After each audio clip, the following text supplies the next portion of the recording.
Okay, I'll show you a sliding snell and how to tie it. Last video I showed you a fixed snell, and this was a double. So you can do obviously a single, and that's a double snell. You can do a triple, depending on what state of Australia you are in. Okay, sliding snell. I'll show you how to do this. So I've already done the fixed snell. And for this exercise, because I've already got that done, I'll pull this all the way off the end of the hook. Right, and we'll do a sliding snell. So you're going to need a bit of Lumo tube. I'm using 1.5, you can use 2, so long as it goes through the eye of the hook. Now I cut it on a bit of an angle there, and I stick it through the eye of the hook. I go through about yay far. Now you can make this as long as you want, but I generally just make it, I don't know, yay long. For this exercise I won't do it too long, so just cut it about that. So all that's happening here is this main line is going to go down through that Lumo tube. You're going to create a bit of friction inside that rubber tube, and it protects the line, and you're going to snell that tube to the line.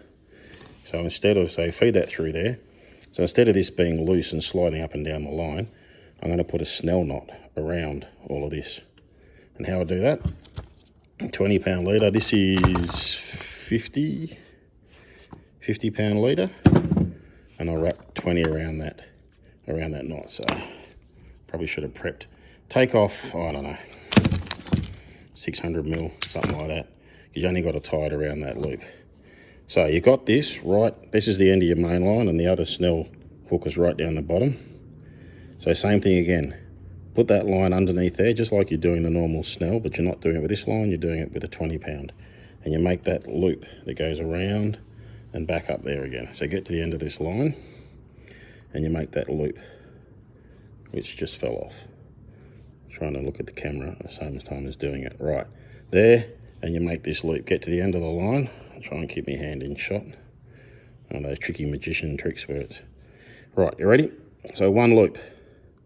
So you go around and back on again. Grab hold of this end of the 20-pound and then you wrap it.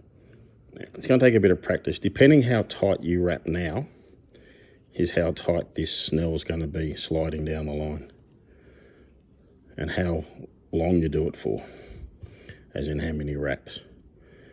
So this is just a bit of practice to get it how you want it. So this is not going to be super firm, but you can tighten up a little bit at the end. So now you've done that snell, pinch it same as the last one, grab hold of the 20-pound line and pull that through, same as you did before with that loop, and pull that through. This is where teeth are really handy. Don't go pulling this tight just yet, because you've got to pull this through the line. So grab hold of that 50-pound. Man, teeth would be so good about now. Oh, I'm going to do it. Stand with me. Let's just hope my dentist isn't on my Facebook page. Right, now you've got to start it. So I've done that reasonably tight. So you slide that all the way up, and now we're down to the end of this line. So now you can set this, how far apart you want this. You can have it all the way up, super close like that, or you can slide it up to there. That's reasonably stiff. So I'd be happy with that, and I'd cut it off. If I wanted it a bit tighter, when I say cut it off, I mean these tag ends. I'd chuck that into me chomper, and I'd pull this tight here, because once you pull this tight, it's not going anywhere. And then cut these off. I know I leave 5 mil or something, because they're not going to get in the way of anything, just in case. And then cut this one off about the same. So there you go. That's a sliding snell. So really all it is a line going through the tube, and it's the friction that you pull down on that tube that makes this tight. I mean, this is heavy enough for a hookup, that weight of that now. And often what happens if you hook up on this fish, this slides down during the fight. You end up getting that one wrapped in the other side of it somewhere too. So a lot of people do like them, a lot of people don't like them. Our mulloway slider rigs, as we call them, have this.